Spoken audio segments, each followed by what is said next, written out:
Good afternoon. My name is Ainemba Bazimatina. Good afternoon. My name is Gloria Rugambwa. Good afternoon. My name is Namito Maria Diodesta. And we are SWML17 presenting our deployment, which is this week's deliverable for the multi-modal machine architecture of food supply chain optimization in the simple up in demand forecasting. Next slide, please.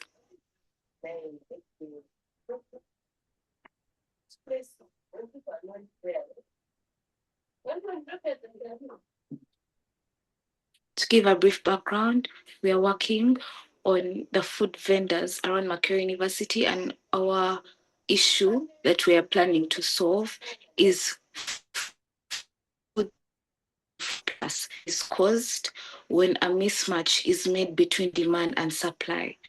We have changing demand patterns that are based on predictions and intuition that cause revenue instabilities among these vendors and cause overproduction and underproduction. Next slide, please. As a group, we have two problems. We have the domain application problem, which is food wastage and revenue instability. Then the computational problem, which is a sim to real time shift.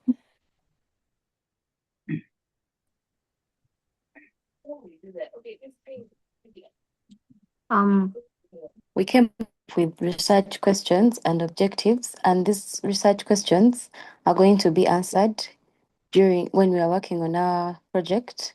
Then the objectives are the ones that we are going to follow to come up with a project. They are the reasons why we are coming up with that project.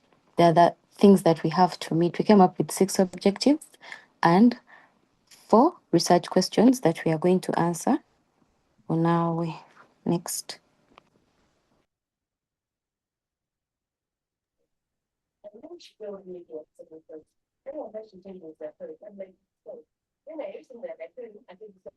This system you're working on is built based on synthesized data sets that we made using a synthesized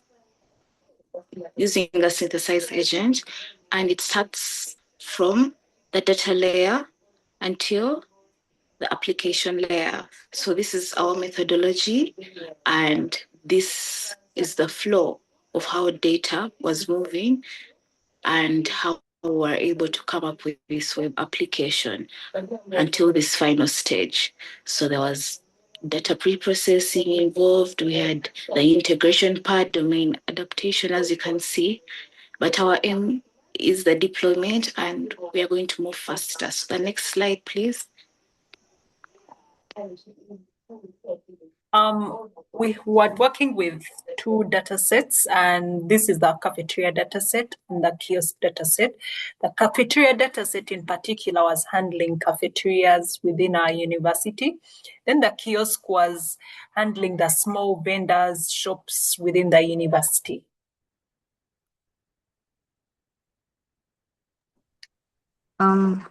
We were able to train 12 models. Each one of us was given a task to develop and train 4 models. Some of these are clustering models, others are for demand farming, and others are for anomaly detection. And among these 12 models, we were able to choose our best model, which is the HDB scan model. Next.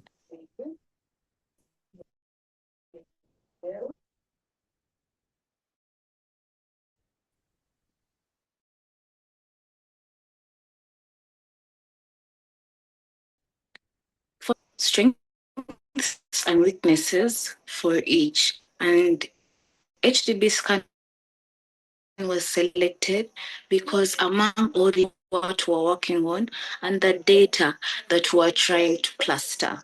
So this unsupervised learning that we worked on, we were able to notify that there were a lot of issues going on as we're working on these models. Remember, each had 4, but there were also strengths as we're working on these models, although HGB scan was our best. Next.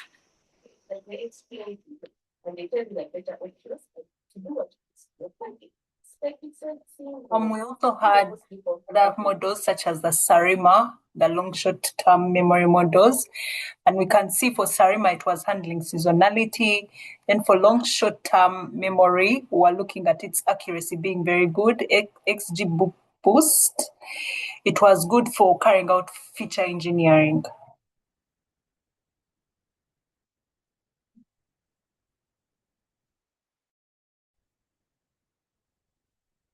For the selected model, which is the HDB scan, this was our architecture, and the steps are shown in the architecture. One was to input the cafeteria features that we used. Then we compute the mutual reachability distance, build a minimum spanning tree. Then we conducted the clustering, extracted the stable clusters, assigned noise because it's part of the HDB scan. Then we got the output cluster names and the recommendations plus noise. Next.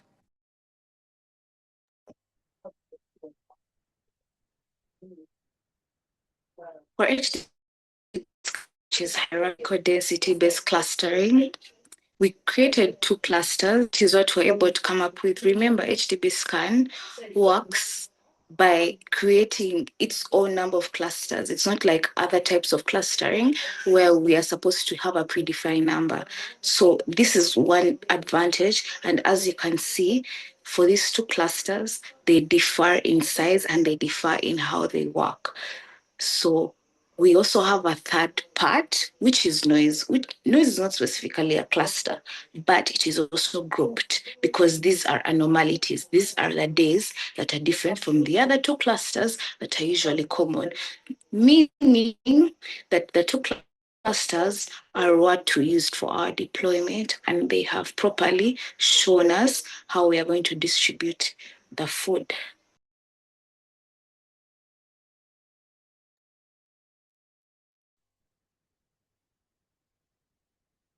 From our analysis, we were able to obtain 3 clusters. The first cluster was handling the regular high demand.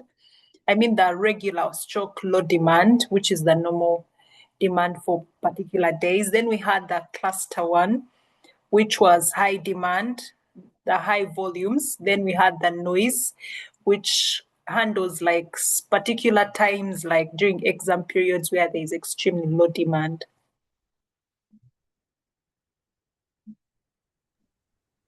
Now for the deployment pipeline of our selected model, first we had to push the code to the GitHub repository. Then we had to resolve the dependencies that this model is going to depend on. Then model artifact loading for the HDB scan model, obviously.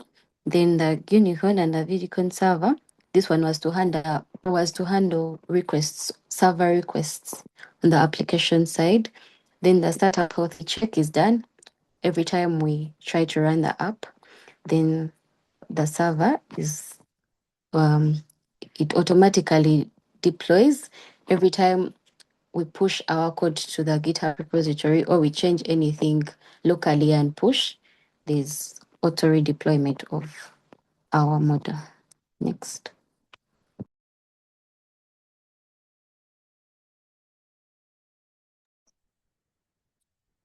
This is the user interface that we are going to use as a web app. And this is what these are screenshots of the web app that we created. So this is our kitchen and kiosk supply tracker. And using AI, it is able to predict the food, and it's able to predict when it's running low. It's able to predict items in stock. It's able to predict the amount of money spent and help in procurement, basically. This system is going to help the suppliers and the vendors. And the beauty of it is it's very convenient and very easy. It's going to be affordable. It's going to be easy to use. Someone who doesn't know technology that much is able to use it. And we use these colors because they are colors that can be liked by everyone. They are not subjective. So this tracker will show you what's in stock. It's going to help these vendors add suppliers. It's going to keep them in track as they purchase these orders, and hopefully the revenue is going to be better than how it was before. The problems we are trying to solve and the objectives we have should be able to be reflected in this user interface that we created. And this user interface is going to have analysis coming from the HDB scan model that we use, because those segments that we created, stroke clusters, are the ones that are used for prediction. Next.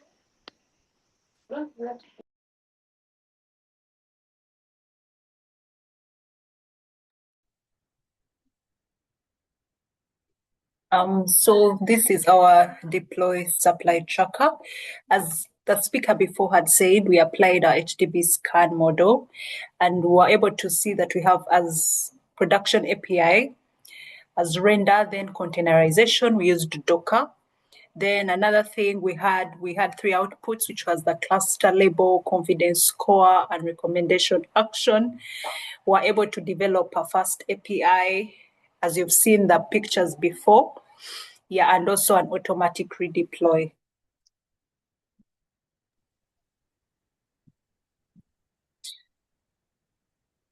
Now this is the operational flow of our system.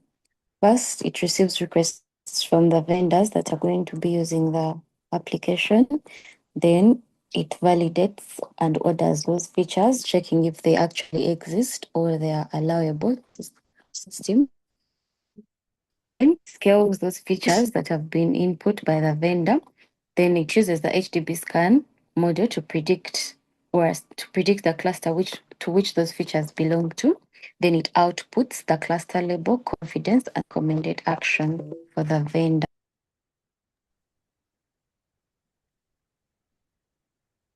In conclusion, HDB scan was successfully deployed, and this became a production API.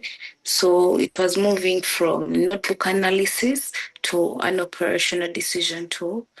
Yes, and in conclusion, most importantly, we have noticed that HDB scan has helped us in an advantageous way compared to the other with the Notion, because with this web app that we created and this system that we deployed, we are able to calculate noise. We are able to identify the anomalies, the special days, and special days will also be considered because they are also important. What does a vendor do on a special day? For limitations,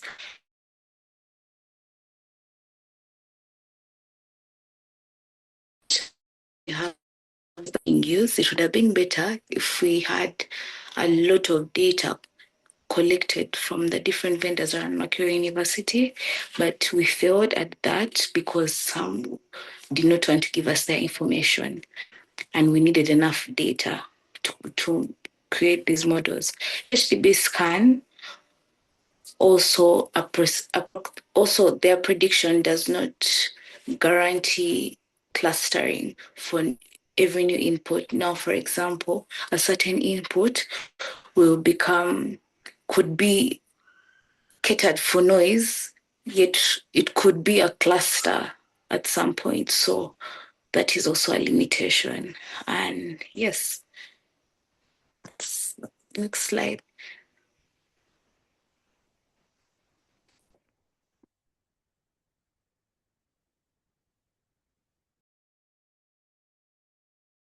So from what we have seen, our next steps for this project will be monitoring API logs, collecting real daily operation thingies, and vendor feedback.